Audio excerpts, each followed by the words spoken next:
Well, Yeah. you are. So going through divorce, it hasn't been filed yet. Separation, it's been over a year. Um, we said we're going to do it in a friendly manner, without alimony, and but she's kind of souring and kind of becoming unfriendly, whatever. And so my question is, a couple questions, I guess. One is, I'm contemplating leaving the country before the divorce is served, and I wonder what implication that would have. Like there has been no divorce served. Like we initiated papers, but we never got to agree, so nothing's been filed with the court. So if I was to leave the country for a couple of years, what impact would that have? First of all, on the divorce, which hasn't been filed yet, and then secondly, what impact would that have on potential alimony?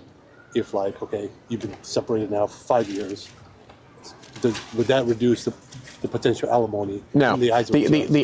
the alimony is going to be calculated by the court, right? And it's going to be based upon how much money all you're making before, what the current like living assessment was, like the all that factors. Like it's all going to be the same, right?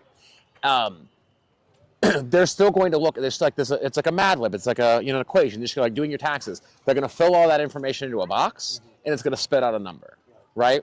Now, as far as like filing the divorce and everything is concerned, Wait, hold on that point before we move on. So let's say it was filed now, so they calculated this alimony, and it's been a year of separation, and all these factors that take place. Now, if they calculated 5 years from now, we've been now separated for 6 years. My finances are differently. She's been, managing on her own for 6 years. How could that not play into that equation?